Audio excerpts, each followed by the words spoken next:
மரச்சீனி கிழங்கு அடை. இதை சில ஊரில் மரவள்ளி கிழங்கு, கேரளாவில் பார்த்திங்கன்னா கப்பக்கிழங்குன்னு சொல்லுவாங்க. இந்த மரச்சீனி கிழங்குல 2 வெரைட்டி உண்டு. அதாவது தோல் பார்த்திங்கன்னா சிலது வெள்ளையாக இருக்கும், சிலது பிங்காக இருக்கும். வெள்ளையாக தோல் இருக்கிறத விட பிங்க் கலரில் உள்ள தோல் மரச்சீனி கிழங்குனா ரொம்ப டேஸ்ட் நல்லாயிருக்கும். ஸோ இந்த மாதிரி நகத்தை வச்சு கிள்ளி பார்த்து வாங்கிக்கோங்க ஃப்ரெண்ட்ஸ். அதே மாதிரி இந்த மரச்சீனி கிழங்கு ரொம்ப முத்தல் இல்லாமல், அதாவது வேர் இல்லாமல் பிஞ்சு கிழங்காக பார்த்து வாங்கிக்கோங்க. அதுதான் ரெசிபீஸ்க்கு நல்லாயிருக்கும். தேவையான மரச்சீனி கிழங்கு இந்த மாதிரி தோல் நீக்கி பீஸ் போட்டு எடுத்துக்கலாம். கிழங்கு கொஞ்சம் பொடியாகவே கட் பண்ணி எடுத்துக்கோங்க. ஏன்னா நம்ம இதை மிக்சியில் போட்டு அரைக்க வேண்டியிருக்குது. கிழங்கு பீசஸ் ரொம்ப பெருசு பெருசாக இருந்ததுன்னா மிக்சி ஜாரை பதம் பார்த்துரும். இந்த மரச்சீனி கிழங்கு அடைக்கி மெஷர்மெண்ட் ரொம்பவே முக்கியம். நான் எடுத்த மரச்சீனி கிழங்கு எனக்கு 1.5 உலக்கு, அதாவது 1.5 அளாக்கு இருக்குது. இந்த மரச்சீனி கிழங்கு நம்ம மண்ணுக்கடியிலேருந்து எடுக்கிறதுனால நிறைய மண் ஒட்டியிருக்கும். ஸோ நல்லா வாஷ் பண்ணி எடுக்கணும். இது கூட 3/4 அளாக்கு புழுங்கல் அரிசி சேர்த்து ஊற வைக்கணும். இட்லி அரிசி, சாப்பாடு அரிசி எதுவாக இருந்தாலும் சரிதான். நான் இட்லி அரிசி தான் எடுத்துருக்கிறேன். இதை இப்போ நல்லா வாஷ் பண்ணிவிட்டு ஒரு 3 to 4 hours தண்ணியில் ஊற வச்சு எடுத்துக்கலாம். இப்போ ஊறின அரிசியும் இந்த கிழங்கையும் அப்படியே மிக்சி ஜாரில் சேர்த்துக்கலாம். கூடவே காரத்துக்கு ஒரு 5 to 6 மிளகாய் வத்தல் சேர்த்துக்கலாம்.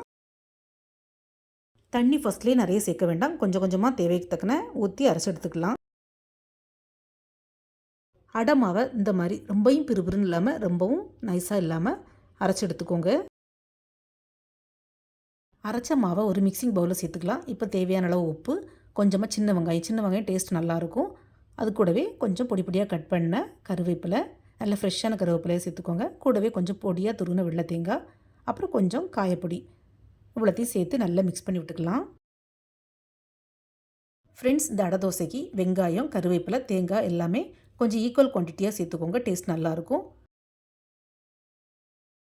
ஆனால் கிழங்கோட அளவு ஜாஸ்தி ஆகிட்டுனா நமக்கு தோசை வாக்குறதுக்கு சரியாக வராது. ஸோ கொஞ்சம் கம்மியாகவே போட்டுக்கோங்க. நான் சொன்ன மெஷர்மெண்ட்டில் போட்டிங்கன்னா கரெக்டாக வரும் ஃப்ரெண்ட்ஸ். இப்போ கேஸ் ஸ்டவ்வில் தோசைக்கல்லை காய வச்சுக்கலாம். கல் சூடானதும் அடை மாவு ஊற்றிக்கலாம்.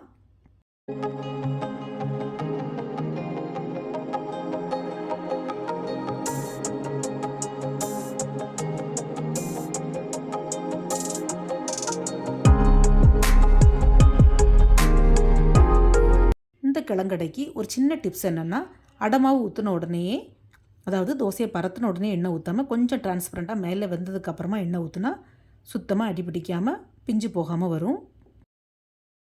நார்மல் அடை தோசைக்கு நம்ம பருப்பு, அரிசி, உளுந்து எல்லாம் சேர்த்து போட்டு பண்ணுவோம். ஆனால் இந்த கிழங்கடைக்கு அரிசியும் கிழங்கும் மட்டும் இருந்தாலே போதும். இந்த கிழங்கடையை தேங்காய் சட்னி அல்லது தேங்காய் துவையலோட ட்ரை பண்ணால் செம்மையாக இருக்கும். அப்படி இல்லைன்னா வெறும் சீனி கூட ட்ரை பண்ணலாம். இந்த வீடியோ பிடிச்சிருந்தா மறக்காமல் SRV கலக்கல்ஸை லைக், ஷேர் அண்ட் சப்ஸ்கிரைப் பண்ணுங்கள். தேங்க்ஸ் ஃபார் வாட்சிங். பாய்.